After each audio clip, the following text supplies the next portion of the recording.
अभिनय सांगकू नियारा शैली भिन्न शैली रे ए बाबूंकर पान भंगा।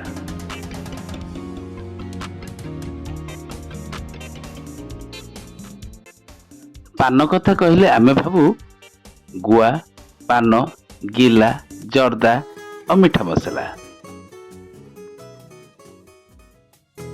किंतु एठी कथाटा अलगा प्रकार।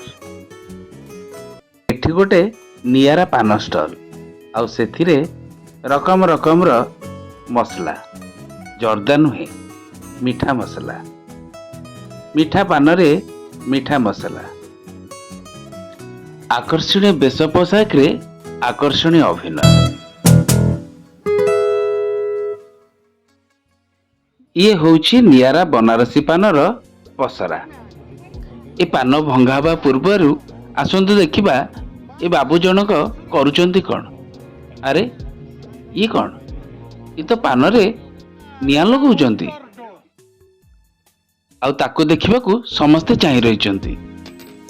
ए बाबू जनक पान रे निया काई लगौचंती।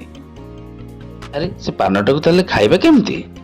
हौ ताले आसंतु जानिबा से पान को खाइबा केमिति आउ जी पान रे निया लगौचंती तांको परिचय। रोहित कुमार जेना मो 15 वर्ष लाई ए इवेंट काम रे हमर बागरिया काम रे बनारसी पान दउची। ये सब लोकंकर भल पाइया अछि बिली मो कतरे बनारसी का फायर पान खा ओमिक्रॉन करुणा लेडीज पाई सुनंतु अंकर उपस्थापना शैली।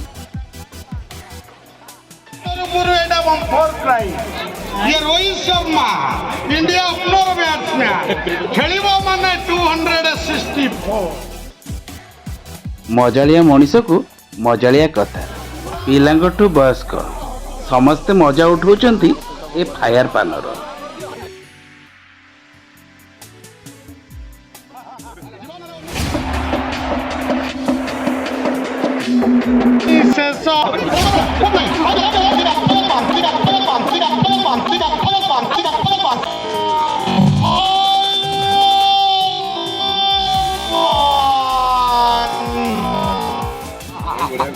देखिले तो फायर पान को केमती सुंदर भाव खुआई देले फायरमैन।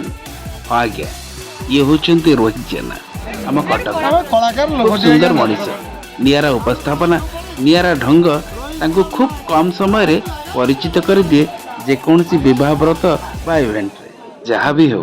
रोहित बाबू सेमती पान खुआउ थांतु आउ खुशी रे तांकर दिन माने 264 बरगड़ झारसुगुड़ा सब आड़े जाऊँ।